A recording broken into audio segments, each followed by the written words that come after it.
BBC news আন্তর্জাতিক সংবাদে আপনাকে স্বাগতম। শুরুতেই সংবাদ শিরোনাম, এরপর বিস্তারিত। ড্রোন ও ক্ষেপণাস্ত্র কর্মসূচি চালিয়ে যাবে ইরান। বাংকারে লুকিয়ে আছেন মুজতবা খামেনি, বার্তা আদান প্রদান করেন যেভাবে। ভারতে তৈরি হবে রাফাল, প্রতিরক্ষা চুক্তির প্রস্তুতি। কোরবানি ও ঈদের নামাজ নিয়ে কড়াকড়ি ভারতের আরেকটি রাজ্যে। এতক্ষণ শুনছিলেন সংবাদ শিরোনাম, এখন বিস্তারিত। আপনি যদি মুসলিমদের পাশে থাকতে চান তাহলে ভিডিওতে লাইক করে চ্যানেলটি অবশ্যই সাবস্ক্রাইব করে দেবেন। ড্রোন ও ক্ষেপণাস্ত্র কর্মসূচি চালিয়ে যাবে ইরান। ইরান তাদের ড্রোন ও ক্ষেপণাস্ত্র কর্মসূচি অব্যাহত রাখবে বলে জানিয়েছেন দেশটির পররাষ্ট্র মন্ত্রণালয়ের মুখপাত্র ইসমাইল বাঘাই। যুক্তরাষ্ট্রের আপত্তি সত্ত্বেও এই কর্মসূচি চালিয়ে যাওয়ার কথা জানিয়েছে ইরান। রোববার ২৪শে মে রাষ্ট্রীয় সম্প্রচার মাধ্যম IRIB-কে দেওয়া বক্তব্যে বাঘাই বলেন, ইরানের ড্রোন ও ক্ষেপণাস্ত্র কর্মসূচির উন্নয়নে আমরা অবশ্যই আমাদের অর্থ ব্যয় করব, এজন্য কারও অনুমতি নেব না। খবর ডন নিউজের। তিনি আরও বলেন, আমরা যদি এটি না করতাম তাহলে যুক্তরাষ্ট্রসহ বিশ্বের প্রভাবশালী শক্তিগুলো আমাদের উপর আধিপত্য বিস্তার করত। সামরিক সক্ষমতা ও আঞ্চলিক নিরাপত্তা নিয়ে পশ্চিমা দেশগুলোর সঙ্গে উত্তেজনার মধ্যেই ইরানের এই বক্তব্য নতুন করে আলোচনার জন্ম দিয়েছে। সম্প্রতি ইরানের সঙ্গে সম্ভাব্য কোনো চুক্তি নিয়ে তাড়াহুড়ো না করতে নিজের প্রতিনিধিদের নির্দেশ দিয়েছেন যুক্তরাষ্ট্রের প্রেসিডেন্ট ডোনাল্ড ট্রাম্প। তিনি বলেন, ৩ মাস ধরে চলা যুদ্ধের অবসান নিয়ে আসন্ন কোনো বড় অগ্রগতির আশা তার প্রশাসন এখনই দেখছে না, যদিও একদিন আগেই সম্ভাব্য সমঝোতার ইঙ্গিত দেওয়া হয়েছিল। বাংকারে লুকিয়ে আছেন মুজতবা খামেনি, বার্তা আদান প্রদান করেন যেভাবে।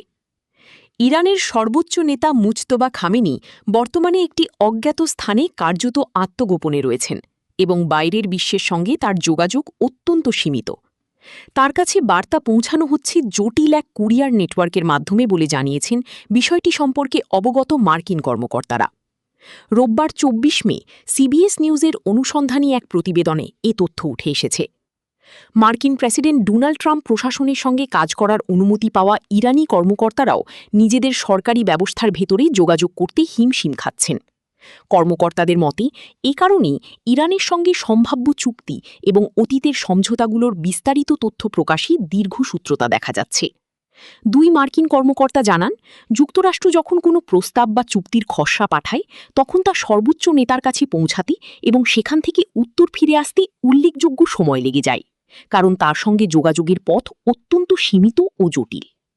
খামেনির অবস্থান কিংবা ইরানের যোগাযোগ পদ্ধতি নিয়ে কোনো মন্তব্য করতে রাজি হননি হোয়াইট হাউসের এক মুখপাত্র।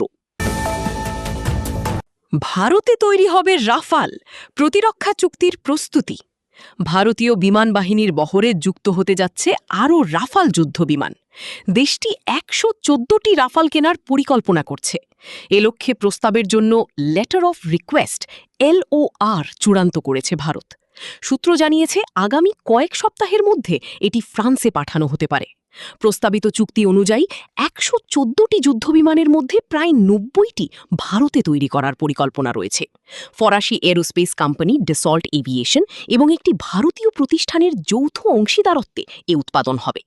বাকি বিমানগুলো সরাসরি ফ্লাইঅ্যাওয়ে অবস্থায় সরবরাহ করা হবে।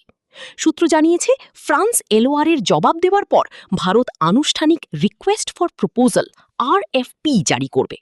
ভারতের ডিফেন্স অ্যাকুইজিশন কাউন্সিল DAC ইতোমধ্যেই এই প্রস্তাব অনুমোদন করেছে। LOR পাঠানোর পর ফ্রান্স দাম, সরবরাহের সময়সূচি এবং লজিস্টিক সহায়তা সম্পর্কে বিস্তারিত জানাবে। এরপর ২ দেশের মধ্যে আনুষ্ঠানিক আলোচনা শুরু হবে। চূড়ান্ত চুক্তির জন্য ভারতের নিরাপত্তা বিষয়ক মন্ত্রিসভা কমিটির অনুমোদন প্রয়োজন হবে। প্রতিবেদনে বলা হয়েছে, বর্তমানে ভারতীয় বিমান বাহিনীর কাছে ৩৬টি রাফাল যুদ্ধবিমান রয়েছে। এছাড়া নৌবাহিনী ভবিষ্যতে ২৬টি রাফাল M যুদ্ধবিমান অন্তর্ভুক্ত করার প্রস্তুতি নিচ্ছে। এগুলো রণতরীতে ব্যবহার করা হবে। কোরবানি ও ঈদের নামাজ নিয়ে কড়াকড়ি ভারতের আরেকটি রাজ্যে।